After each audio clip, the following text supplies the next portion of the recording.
Get ready to dive into the world of retro horror and cult cinema releases with the Anchor Bay Archives podcast.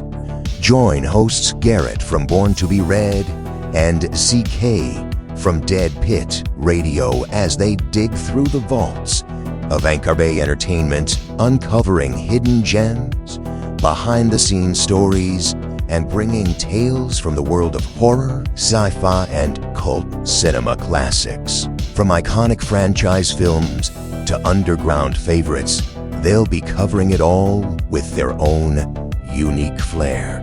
So grab some popcorn, settle in, and join the crew as they live the future by reliving the past with the Anchor Bay Archives.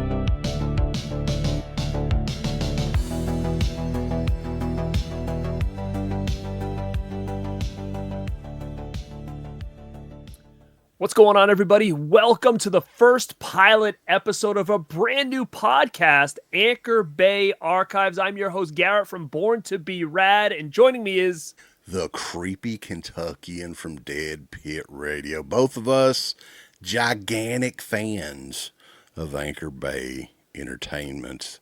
Yeah, man, this is so weird that, we're starting this because, bringing me back to when I was collecting Anchor Bay, I was listening to Dead Pit Radio. So what a weird full circle that I was just listening to you guys talk about these movies, that we're going to go back and relive the past together, co-hosting this podcast. We had done a series of shows, live streams. I know that you did a video series called Anchor Bay Archives, and we were discussing maybe doing, like we did for the Scream Factory, like a year by year sort of thing. But Anchor Bay, for you and I, is a little bit more special of a company. So that's where this idea for the podcast came up. We're going to see how it goes. Lots of different movies, topics, releases that we can talk about. Starting way back in 97 with the DVDs. That's insane to me. Yeah, I mean, it 100% is insane to me as well. And it kind of goes to show how long we've really been doing this kind of collecting thing. And like you said, I do have a series on my YouTube called Anchor Bay Archives, where I was diving deep into these releases and talking about my memories with them, what's on them, what makes them special to me, why they were collectible, and, kind of taking that same concept, doing a little bit more with it together with guests, and then putting it into a podcast. Because instead of going year by year with a company that just put out so much stuff, why don't we really just kind of dissect either individual releases that maybe people have forgot about, movies that haven't gotten upgrades like a lot of these other ones have, and a lot of these cool additions that Anchor Bay did, which I really think they were so ahead of the game and really what we're seeing now with a lot of these boutique labels. So with the idea of the podcast, it gives us so much more substance to this old Anchor Bay, not only talking about those releases, but bringing people in as guests that lived it, that were there, other collectors from across the world, and to talk about their experiences, showcase some stuff that you and I didn't even know existed.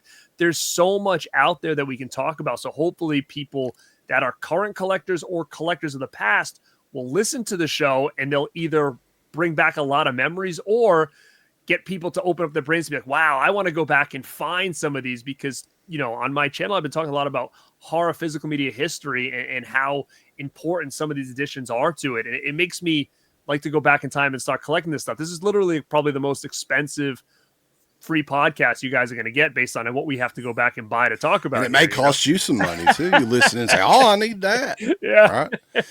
And to go back there though, just for a day or just for a show, Anchor Bay, for me, was the first label that I just sought out. Like, I looked for the little sailboat on the spine, and I think you were the same way. Like, they put their stamp on it, so that was enough for me to take a risk on it. If I saw it in a pawn shop, thrift store, whatever else, if it was a horror movie or a cult movie of some sorts, I picked it up. Yeah, same. And at first, I didn't think anything of it. But when I started to notice a lot of the movies I was picking up on VHS, on DVD, when I was really starting to get heavily into collecting horror, I started to notice that boat and saying, oh, wow, this is all Anchor Bay Entertainment. This is all the same company. So then, therefore, it won me over into say like, okay, anything with this little boat, I'm going to check out, because if I'm trying to really dig deep and learn about these horror movies, you know, the ones that I absolutely love, they all are coming from this company. So I assume this company's got all the good ones. So that was kind of what I was experiencing too, was the boat logo on the side of the spine was what I was looking for as well, because it just coincidentally was on all this stuff I was buying. And I was like, oh, wow, that is weird. And I didn't realize anything about Anchor Bay until I just started noticing how uniform all these movies were. And I have a couple here we can talk about, and I can show you some of the ones that I grabbed early on into my collecting career, I guess, and showcase how, you know, this Anchor Bay kind of tied everything together. But going back in time to the history of Anchor Bay itself, like, what do we know about them? Yeah, there are many different incarnations of Anchor Bay Entertainment over the years.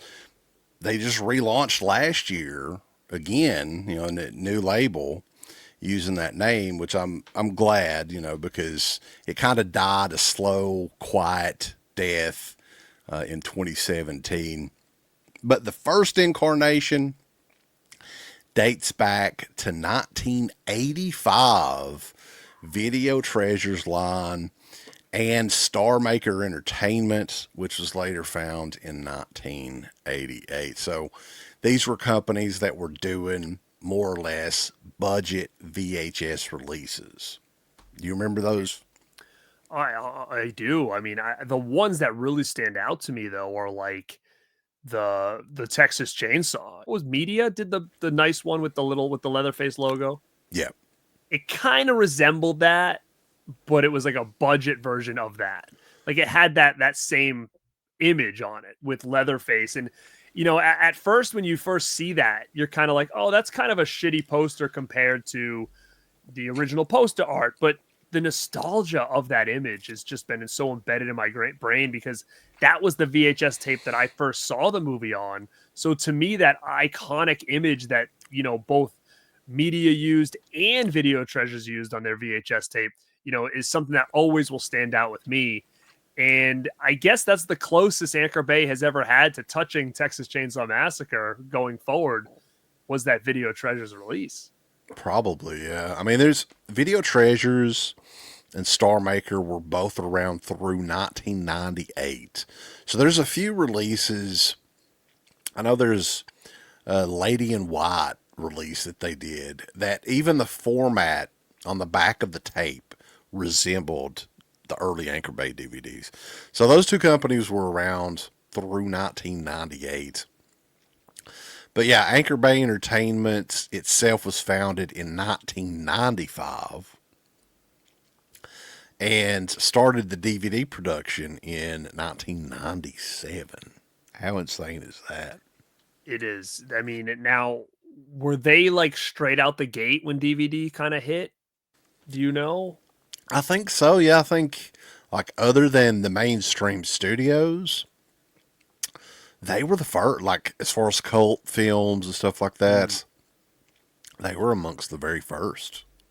Well, it's funny because I do have a couple VHS tapes that I had bought, you know, before I was even into DVD collecting. And, you know, they did have the Anchor Bay logo on the back, but there's some like that have both, like a Video Treasures logo and an Anchor Bay all in the same box. And one of them, Elm Street double box VHS tape. And on the back of the box, it says Video Treasures and it says Anchor Bay. That's the first time an Anchor Bay logo has ever been on an Elm Street. Ever. Well, it's crazy too, because the Laserdisc, I think, was Elite Entertainment. It was probably right. You know what? I actually think, hold on, I'm going to grab that really quick, because I almost positive Elite's on the back too. Like, that's how crazy this is. Yeah, so it's kind of like a 3-company deal. Yeah, so it's right here. Look at this. So it's a thick double pack, but on the back, yeah, Media, New Line, Video Treasures, Elite, and Anchor Bay. All their logos in the back. Look at that. Isn't that insane, dude? Yeah, that'd be a good picture for the Instagram page. I'll people check the Instagram page out, Anchor Bay Archives. Anchor Bay Archives on Instagram, and you can be part of the page. So guys, if you have or post any Anchor Bay related item on your Instagram, use Anchor Bay Archives as a collaborator, and we'll review it, and if it looks like something that would be cool for our page, we'll accept it. And then when you people go to Anchor Bay Archives on Instagram, they'll see your name attached to that photo. So it's kind of cool. It's really working with the community to build up some of this stuff and to showcase some of these cool additions and even open people's eyes to additions that maybe they didn't even know existed. So it's a very cool concept that you guys can really feel part of the brand. So yeah, definitely go check us out at Anchor Bay Archives on Instagram. But yeah, that Elm Street edition is wild. Like, and this is, like I said, the only time I think Anchor Bay has ever been attached to Elm Street ever. Yeah, I believe so too. Like Anchor Bay, though, as far as cult films and especially the Halloween series and everything, like that really, which I'm sure we'll do shows on the the Halloween releases. That was really their bread and butter in the genre, like Evil Dead, Halloween. I think that they did the first DVD release of Prom Night as well. So a lot of these cult horror movies, like they were the first on DVD. So there was no other companies at all other than the mainstream studios doing genres releases at all. So the 97, if I'm not mistaken, I think March of 1997 was the very first DVDs that ever came out, period. And Warner Brothers and New Line and some of those companies were some of those initial studios. And then April of 97, according to Wikipedia here, we'll see, The Car was the very first DVD release from Anchor Bay. And they had subsequent re-releases, man. I have tried. Maybe I'll eventually find that original release. But yeah, some of this stuff is very, very difficult to track down. These rookie releases. Yeah, and that's what I wanted to talk about is, guys, when you listen to this show, like, we want to try to create something different, something special. So like having the Instagram where you guys are really part of it, posting things, it's going to help give us, ideas of things to talk about. And like I said, we'll even have some collectors on the show at some point to talk about their collections. So that's going to be really huge with the show. Also, too, you're going to hear us start to talk about things like the rookie editions. And nobody ever talks about this stuff anymore. Nobody cares about this stuff, but we need to produce those slips somehow. Yeah, people talk about slip covers now, but when we go back to the past and we talk about these archives, we want to bring up things like that because to physical media historians, horror historians, right? Finding the first disc that these movies had ever had, to me, is very cool. Like, you're seeing things get graded now. Not that I would get anything graded, but to have, hey, this is the first edition Halloween it ever had on disc is a pretty cool thing that I would want to have in my collection. And we're going to use the term rookies because I think it's going to kind of kickstart people to be like, wow, like, I wonder if I have the rookie DVD of Hellraiser or something. I think it's just a very cool concept that nobody's really tapping into from a collector's standpoint that I want to kind of, tap into here and utilize that as something that we talk about on a regular basis because I think it is pretty damn cool. And I think if other people kind of jump on board with that, we can start something pretty fun here and trying to track these things down because it's not easy. Like Wes said, I'm still searching for the rookie Halloween that he has, and I haven't been able to find that thing, scouring the internet on eBay and whatnot. I found the second release, but not the damn first one. And, Anchor Bay, when it comes to Evil Dead, Hellraiser, and Halloween and Dawn, like, there were so many releases throughout the years. Dawn of the Dead, yeah. I think Dawn of the Dead was one of the early releases, too. Like, and I think that was one that was a flipper disc. So it was almost like a laser disc. Halfway through the movie, you had to flip it over. So archaic, man. Like, I was still in high school when these releases were coming out. Like, it just doesn't seem like the world was ready for this stuff. And my guess is, and I don't know this for a fact, but DVD was so much in its infancy in the late 90s, they probably didn't produce a whole lot of these, like the initial run of releases. And the reason I say that is because all of these quickly thereafter got the second release and then on to the third release. So by the time 99, 2000 rolls around, there's already 3 different Halloween releases on DVD, oddly enough. It was So such a fun time because not like now where you're getting re-releases, even though we were getting re-releases, like you said, it was the infancy. So things like special features were very new, right? So like they released a Halloween, it was like, hey, you're just getting the movie. Then the second time they release Halloween, it's like, hey, you're getting the movie and you're getting some interviews, and hey, you're going to get the television cut too. And at that time, you're like, holy crap, like I get to watch the television cut on disc. I can have a physical media copy of what I watched on TV. Like these were definitely different things that we were seeing that nobody was doing. And that's what made these re-releases a lot more special than just, hey, we're changing the packaging or making it a steel book or whatever. Like you were really kind of learning as they were going on the special features aspect of it, because that's what made all these so special is they really weren't just rehashes with new box art. Like they were building, these different documentaries and stuff within these discs, which I think made each re-release feel a little bit more important. yeah, extra features, commentaries for a lot of these movies, seeing the uncut version. Like, for instance, Lucio Fulci's The Beyond. That uncut version was just put together like a couple of years before that DVD release. So, a lot of these movies, especially these Italian horror movies, you get to see really uncut in pristine quality, especially for back then, for the first time. For me, I go back to like some of the early DVDs that I picked up. I got a DVD player back in the summer of 2000, and to me, it was a huge deal at the time just seeing these movies in widescreen, right, and Yep. in digital form. So that was the big thing for me at first, and then you would get the feature-length documentaries that started to come along.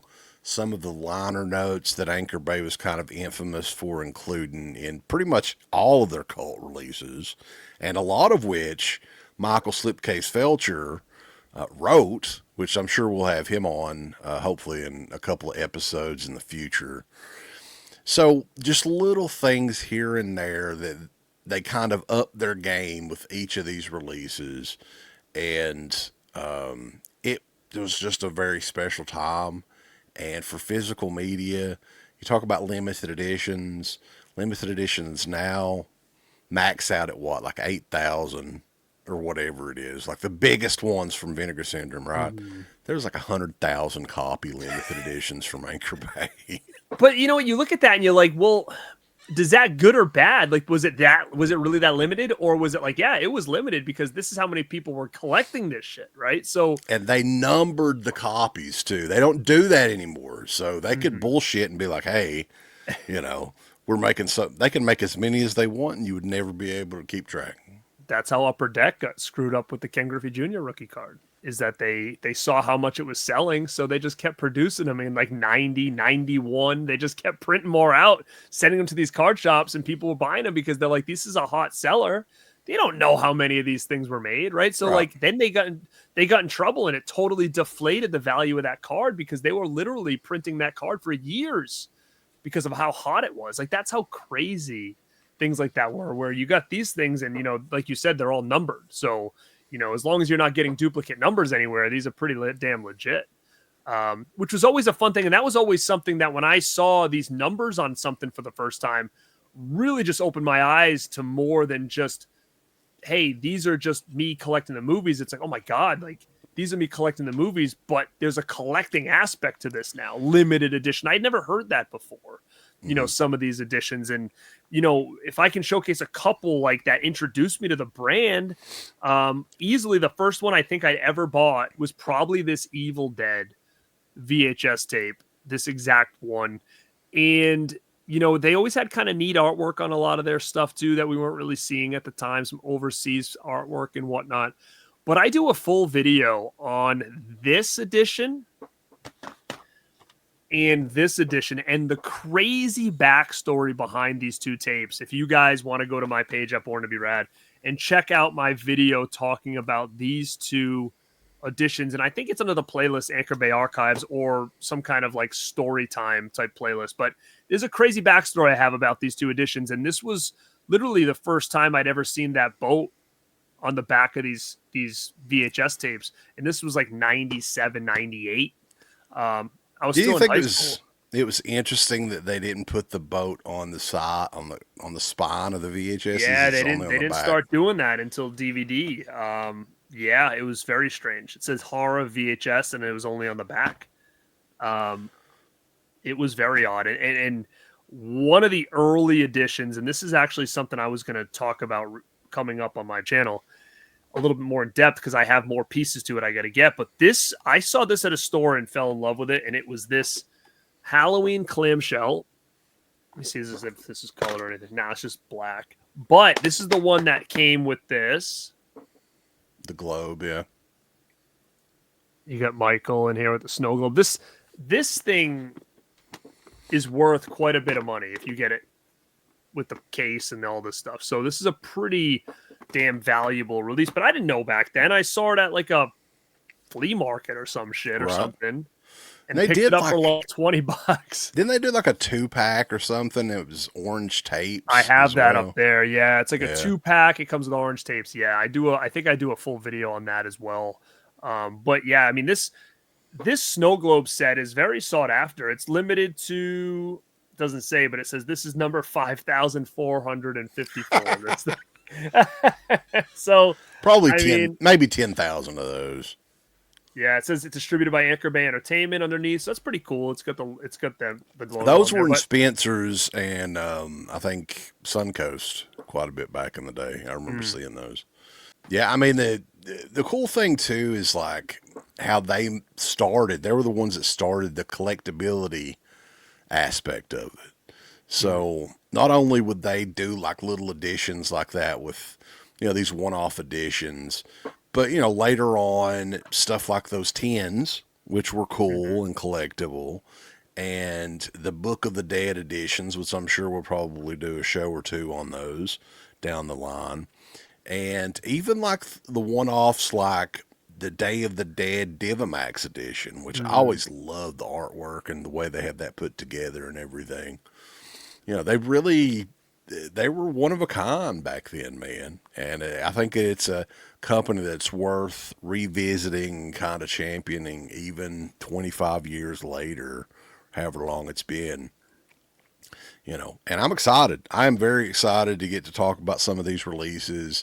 Hopefully we'll have some guests on as well. We'll talk about some movies that Anchor Bay released that may have, you may have skipped past and you may want to go back and revisit. So it's going to be a fun time. But I guess we're going to talk about, like, for me, like my introduction to Anchor Bay was the first day that I bought the DVD player. I think it was in August of 2000. And just by happenstance, Suncoast Motion Picture Company in Lexington, Kentucky, the first two titles that I ever got, one was an MGM release of Carrie, Brian De Palma's Carrie. Mm-hmm. The other was just because of the artwork. That was it. I was drawn in on the artwork. It said it was very gory on the back or whatever. City of the Living Dead, the Anchor Bay release, I think from like 99, 2000. And man, that opened the floodgates on that Italian horror stuff and Anchor Bay in general. Because at this point in time, even in 2000, man, Anchor Bay Entertainment was the primary company doing horror and cult stuff. So most of this stuff that was out, they produced, they released. Oh, it was my introduction to hundreds of movies that I would have never learned about otherwise. The Italian stuff. I mean, Argento, that opened my door to him. With some of these releases, I mean, they really did open my door to a lot. I knew the main stuff: Fright Night, Lost Boys, Texas Chainsaw Massacre, Halloween, Evil Dead.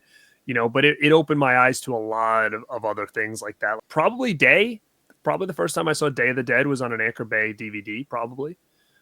So it definitely did just kind of open my eyes to that, and a lot of other things and movies that we're going to talk about, like you said, that maybe people have missed as well. So there's going to be so much to kind of dive into here. And I hope, like we said, people want to discover this kind of stuff, because most of the collecting, especially if you're doing horror related stuff now, if there was no Anchor Bay doing this back then, like, we don't know what the landscape would look like now, because it really was diving into these like you said, cult movies that people weren't really discussing, and adding the collectability to it where it wasn't just getting the movie. Now it was becoming a collector's type of market, which I think we're seeing a lot of now.